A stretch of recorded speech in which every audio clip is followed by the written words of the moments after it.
नमस्कार, बहुत बहुत स्वागत है न्यूज 21 में आप सबका। आपके साथ मैं हूं ऋतिका पांडे। हमारी खास चर्चा में आप सबका बहुत बहुत स्वागत करेंगे हमारे दर्शकों का। जी हाँ, आज हमारे साथ जो मेहमान हैं उनके लिए हम कहेंगे कि बीमारी की हर रात में वो उजाला बन जाए। डॉक्टर मंगल यादव हर दिन में खुशियों का सहारा बन जाए।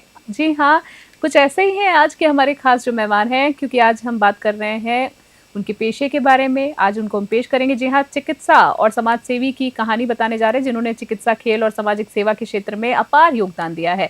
हम बात कर रहे हैं डॉक्टर मंगल यादव। जी हाँ, वरिष्ठ चिकित्सक हैं आप। गीतांजलि मल्टी स्पेशलिस्ट अस्पताल के अजीतगढ़ से हैं, जो न केवल स्वास्थ्य सेवाओं में अग्रणी है डॉक्टर साहब की बात करें, बल्कि कई सामाजिक और युवा कल्याण अभियानों से भी जुड़े हुए हैं। तो आइए जानते हैं उनके जीवन, उपलब्धि और समाज सेवा के सफर के बारे में।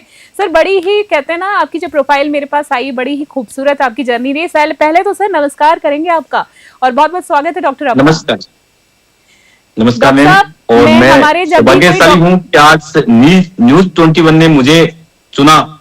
आपके जयपुर में खूब सारे डॉक्टर हैं, लेकिन सुदूर इलाके से, अजीतगढ़ जैसे छोटे कस्बे से मुझे आपने चुना इस पॉडकास्ट के लिए, इस लाइव सेशन के लिए। मैं न्यूज 21 को फिर से पुनः बधाई देता हूँ और मैं धन्यवाद ज्ञापित करता हूँ आप सब लोगों का।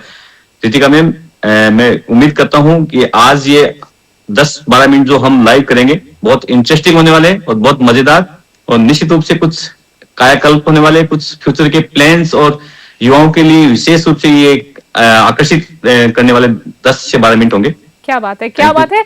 सर, पहले तो मैं ये कहना चाहूंगी, एक बार फिर से आपका स्वागत है। और दूसरी चीज मैं आपसे ये कहना चाहूंगी, आपने कहा छोटे से शहर। जी नहीं सर, मैं इसको ये से कहूंगी कि आप छोटे से शहर से रहकर भी आपने जो अंतर्राष्ट्रीय स्तर तक अपनी पहचान बनाई है, ये काबिले तारीफ। और रही तीसरी बात, आपने जैसे कि बोला कि आज हमारे जो 10 से 12 मिनट बड़े स्पेशल होने वाले हैं। सर, बड़े अच्छे वक्ता भी हैं आप। आपने शुरुआत में जिस तरीके से धन्यवाद ज्ञापन किया है दर्शकों का, तो सर वार्म वेलकम आपको फिर से करना चाहेंगे हमारी पूरी टीम की तरफ से। आपके सफर के बारे में शुरुआत अगर मैं करूं तो बड़ा अच्छा सफर रहा है। आप अगर मैं बात करूं तो एसएमएस जयपुर जैसी प्रतिष्ठित संस्थानों में भी आपने काम किया है, अच्छे पद पर रहे हैं।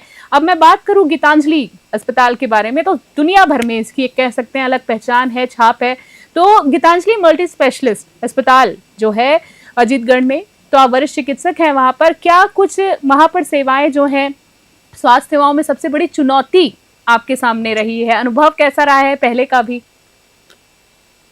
मैम, एक्चुअल में आपने मुझे बहुत बड़ा एक दर्जा दिया है, लेकिन मैं आपको बता दूं कि मैं छान झोपड़े से निकला हुआ एक व्यक्ति हूं और बहुत छोटे परिवार से निकला हूं। मैं बखूबी जानता हूं, मैं ग्रामीण परिवेश को जानता हूं, और मेरे सामने बहुत सारे चैलेंजेस आते हैं और आए भी हैं। आप सही कह रहे हैं। चिकित्सा में आज की तरह समय में मुझे लगता है कि सबसे ज्यादा अगर बड़ा चैलेंज है तो वो हमारी गरीबी है। आज मैं देखता हूँ मेरे पास खूब सारे पेशेंट आते हैं जिनके पास मेरी फीस पे करने के लिए भी उनके पास संसाधन नहीं होते। वो किस व्हीकल से आते, किस साधन से मेरे पास तक पहुंचते हैं। लेकिन मैं भी उस बखूबी समझता हूँ, क्योंकि मैं ग्रामीण परिवेश हूँ, मैं उस छोटे से घर से, कच्चे मकान से निकल के यहाँ पहुंचा हूँ। तो मैं बहुत कोशिश करता हूँ कि उन लोगों की किसी न किसी प्रकार से मदद हो। सबसे बड़ा चैलेंज मेरे पास सामने है आज गरीबी, और हमारे पास इनकम ऑफ सोर्स हमारे इस टेरिटरी में नहीं है, रूरल एरिया है, तो इसलिए ये बड़ा चैलेंज मेरे लिए। चैलेंज में बिल्कुल आपने कहा, पर मैंने जैसे ही पहले भी बोला ना कि आप एक छोटी सी जगह से निकलकर आपने जो राष्ट्रीय अंतर्राष्ट्रीय स्तर पर वास्तव में आपने अपनी पहचान बनाई है, और आज तक आप अपनी रूट्स नहीं भूले हैं, और आपके व्यक्तित्व में वो चीज़, आपकी बातों में वो चीज़ झलकती है, और ये चीज़ रहनी भी चाहिए। और सर, आप जैसे ही लोग जो है मिसाल बनते हैं, सफलता को हासिल करते हैं। आपसे जानना चाहूंगी, आपने कई सामाजिक संस्थाओं में भी काम किया है, जुड़े हुए हैं, तो समाज में सुधार और सेवा के लिए आप सबसे प्रभावशाली कदम क्या मानते हैं? मैम रितिका, मैं आपको बताना चाहूंगा, एक्चुअल में अगर देखिए बहुत सारी चीजें हो सकती है सुधार के लिए, लेकिन अगर वास्तव में अगर एक की पॉइंट पे हम जाएं, अगर कोई की है समाज सुधार की या किसी भी चीज को सुधारने की, तो वो शिक्षा है, एजुकेशन। मैं समझता हूं अगर एजुकेशन हमारी इस सोसाइटी में, हमारे प्रदेश और देश में हो, तो मुझे लगता है ये समाज और हमारा देश प्रदेश बहुत अच्छे से सुधर जाएगा। मैं एजुकेशन की बात ये नहीं कर रहा हूं कि आप डॉक्टर बन गए, इंजीनियर बन गए, आप चिकित्सक या एमए कर लिया, बीए कर लिया। मैं एजुकेशन का मतलब आपका सेंस ऑफ ह्यूमर कैसा है, आप कितनी क्वालिटी से चीजों को समझते हैं और आप कितने सटीक तरीके से आप चलते हैं। बहुत बार देखता हूँ बहुत एजुकेशन वाले हाईली एलिट क्लास को मैं बात करूं तो वो ये जातिवाद, क्षेत्रवाद और धर्म के नाम पे ये चीजें करते हैं। मैं उसको एजुकेशन नहीं मानता। उसके मार्क्स हो सकता है 98 आए होंगे, 90% आए होंगे, लेकिन आप ओवरऑल आपका कैसा जी, जी, निर्माण कर सकते हो अपने आप से। शिक्षा से, शिक्षा रूट्स तो की बात कर रहे हैं शिक्षा, आपने, बहुत यस। अच्छी। अगर आप शिक्षा की अब आपने बात ही की है तो मैं आपसे जानना चाहूंगी कि देश प्रेम आपकी बातों में झलकता है, आपके आपके बारे में जब बात आती है।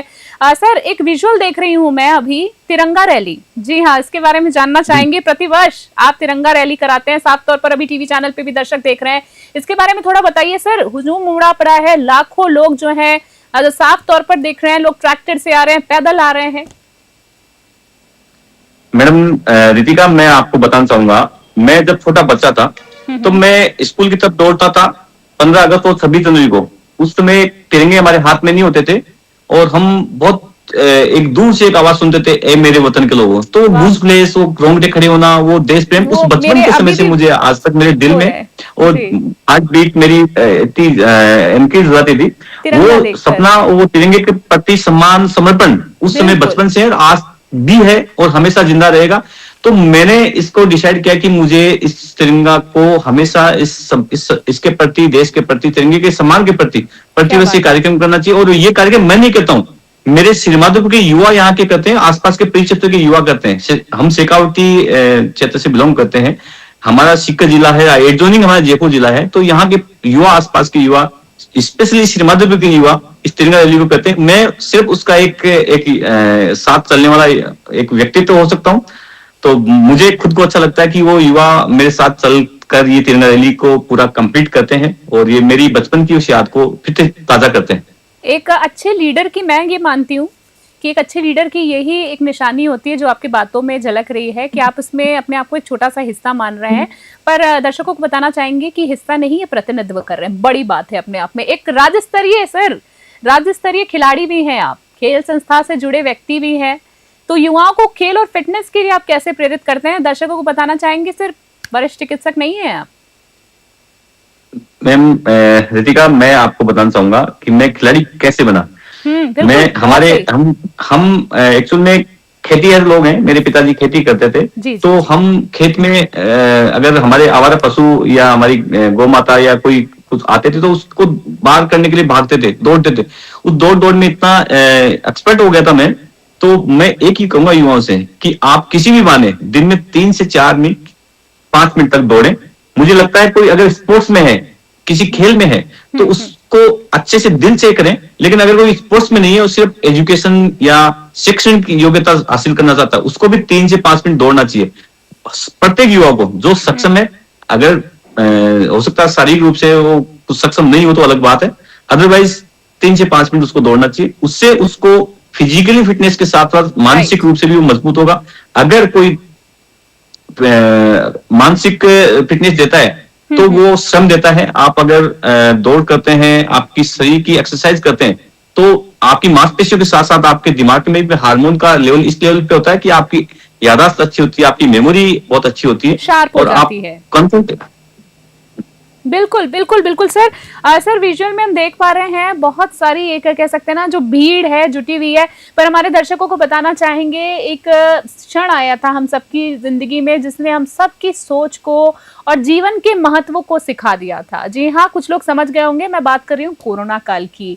आपके बारे में जब भी oh my God ma'am, Ritika, ये हॉरिबल टाइम था। इससे देश के लिए नहीं, पूरे इस ग्लोबली पैन इंडिया के साथ साथ में पूरी इस दुनिया के लिए एक बड़ा दुखद वो पल था। उस पल को मैं दोबारा नहीं जीना चाहता, ना ही उसको देखना चाहता।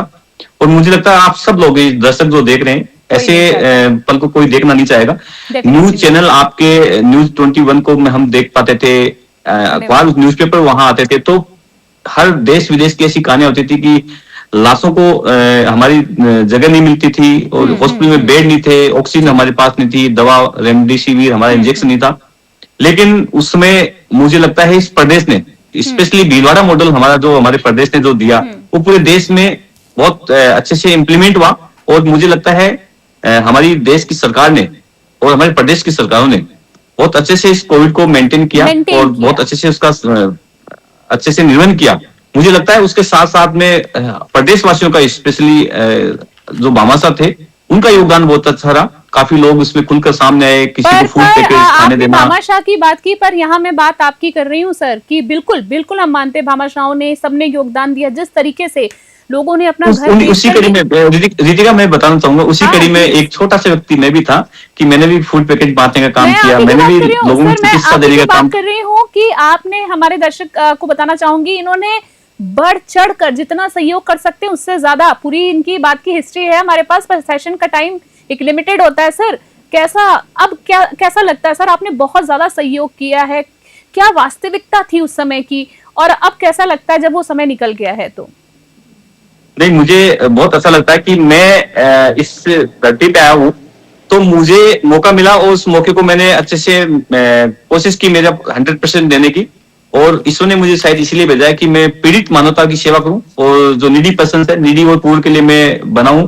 और मुझे लगता है ईश्वर मुझ में कभी ऐसा कोई घमंड नहीं दे, मैं हमेशा गरीब और नीडी के साथ खड़ा रहूं। मैं बिल्कुल, हमेशा बस डाउन टू अर्थ रहना डाउन टू चाहता हूँ। और अर्थ, और मुझे वो आप लोग, मेरे सभी प्रशंसक और सभी आप मीडिया पर्सन भी जी मुझे जी ये ताकत दें कि मैं हमेशा जीरो लेवल पे रहूं, सर, अपने आप को बिल्कुल जीरो लेवल बिल्कुल, पे आप ही। जमीनी स्तर से जुड़े हैं, हम सभी जानते हैं। दर्शकों को बताना चाहेंगे आज का सेशन, सर मैं चाहती हूं कि हम बहुत सारी बातें करें, पर मैं आज के सेशन में आखिरी 2 सवालों में बस आपसे बस ये जानना चाहूंगी, सुना है जिस हिसाब से रैलियां देख रहे हैं, जो आपके प्रति जो जनता का प्यार है सर, कहीं ये इशारा कोई पॉलिटिकल पार्टी या पॉलिटिक्स, राजनीति में जाने का कोई इशारा दे रहा है कुछ, हम ये कयास लगाया जा सकता है क्या कुछ?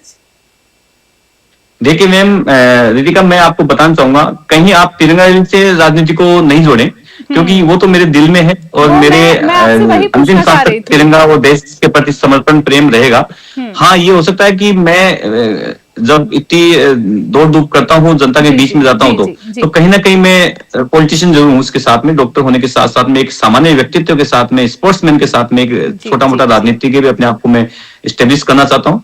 और मुझे मेरे युवा साथियों का बहुत प्यार, बड़ों का बहुत सम्मान प्यार मिलता है, मेरी माताओं बहनों का मुझे बहुत प्यार मिलता है। मैं जाता जी हूं तो जी मुझे अपने भाई और बेटे की तरह मानकर मुझे जो आशीर्वाद देती है, उससे जी मेरी ताकत दुगुनी होती है, मैं दुगुनी ताकत से काम करता हूँ। और चलिए, मैं हमेशा मेरे सीमादों के लोगों को ये कहता हूँ कि जो मान सम्मान लाड प्यार जो देते हो, उसको कभी नीचे नहीं झुकने दूंगा, नीचे हमेशा नहीं उसको ऊपर जाने रखूंगा। दीजिएगा, बिल्कुल बिल्कुल, आपको लोगों का प्यार जो सर है, दर्शकों का, जनता का मिलता रहेगा। आपसे मैं ये जानना चाह रही हूँ कि अब आखिरी आज के जो हमारे फिलहाल चर्चा में, आपके आदर्श जो हैं, ये बहुत अच्छी बात मुझे लगी जब मैंने आपके बारे में पढ़ा, आपके माता पिता हैं, गुरुजी आपके आदर्श हैं, आप हमेशा उनका जिक्र करते हैं, आपकी प्रोफाइल में भी हमने ये चीज देखी। आपने अपने जीवन दर्शन और आदर्शों से नई पीढ़ी को अब क्या सीख देंगे, क्या संदेश देना चाहेंगे? आखिरी सवाल सर आज का। रितिका, मैं बताना चाहूंगा कि ये सही आपने कहा कि प्रत्येक व्यक्ति के कुछ आदर्श होते हैं, और बिल्कुल सबसे पहले डेफिनेटली सर, होते पीढ़ी हैं। में, पहली अगर सीढ़ी में अगर देखें तो माता पिता होते हैं, और मेरे गुरु बलदेव दास जी मेरे गुरु हैं, मैं उनको आदर्श मानता हूँ और उनके कदम चिन्ह पे चलने को प्रयास करता हूँ। डॉक्टर करण सिंह जी यादव, जिन्होंने मुझे सिखाया और जीवन जीने की कला जिन्होंने सिखाई, डॉक्टर वीरेंद्र सिंह जी आप जानते हैं, जी रिनोल्ड जी पर्सन जी, है, और डॉक्टर वीरेंद्र सिंह जी ने जो मुझे सिखाया, मैं उनको कभी जीवन में भूल नहीं सकता, और मैं आज भी उनसे सीखता रहता हूँ। मैं ये चीज कहूंगा, जी गुरु संदेश। हमेशा गुरु होता है। मैं युवाओं से कहूंगा और मेरे दर्शकों से कहूंगा, न्यूज 21 के जो आज दर्शक हैं, जो आप सुन रहे हैं लाइव को, आप सबसे कहूंगा कि गुरु को आप गुरु मान के अगर आगे बढ़ेंगे तो आपको दुनिया की कोई ताकत नहीं जो आपके उचित प्लेटफॉर्म पे या अधिकतम आयाम को छूने से आपको रोक सके। क्या बात मैं उम्मीद करता हूं आप सब लोग अपने गुरु का पचिनों पे चलें और सम्मान गुरु करें, मानकर आप उसको उसका निर्वहन सम्मान करें। करें, मानिए। रितिका, मैं एक चीज और ऐड करना चाहूंगा इसमें। बिल्कुल सर। मुझे पता आपका लास्ट क्वेश्चन था। जी नहीं मैं सर, आप जारी आपने मुझे रखिए, आप ही का मंच है सर, आप ही का मंच है, जारी रखिए आप, आखिरी सवाल जी जारी रखिए। आपने बताया कि तिरंगा रैली, मैं तिरंगा रैली हर वर्ष करता हूं। इस बार एक तिरंगा रैली न्यूज 21 को मैं फिर से इनवाइट करता हूं, सभी दर्शकों से, युवा साथियों को इनवाइट कर रहा हूं। 25 जनवरी को 2026 जो संडे है, सुबह 10 बजे अजीतगढ़ में जो हमारा गीतांजलि हॉस्पिटल का नया कैंपस बन रहा है पुलिस थाने के पास में, वहां से बहुत शानदार भव्य तिरंगा रैली हम सब लोग करने वाले हैं। आसपास के परिचित के सभी युवा, उसमें मैं भी शामिल होऊंगा। मुझे उम्मीद है आप न्यूज 21 और सभी चैनल आप इसको कवर करने आएंगे, और युवा जी साथी बिल्कुल यहाँ बिल्कुल बिल्कुल, बहुत बड़ी संख्या में एक। हाँ जी जी बिल्कुल। रितिका। डॉक्टर साहब, आपसे बात करके बहुत अच्छा लगा मुझे, हमारे बहुत सारे जो गेस्ट जुड़ते हैं सबसे बातचीत करके अच्छा लगता है, पर आपके लिए मैं जाते जाते एक शब्द जरूर इस्तेमाल करना चाहूंगी कि आप वक्ता बहुत अच्छे हैं, आप राजनीति में जरूर जाइएगा, अच्छी होती है राजनीति। फिलहाल आपको बहुत बहुत शुभकामनाएं देना चाहूंगी आज की खास चर्चा के लिए, और हम आपसे फिर किसी चर्चा में जल्दी मुलाकात करेंगे।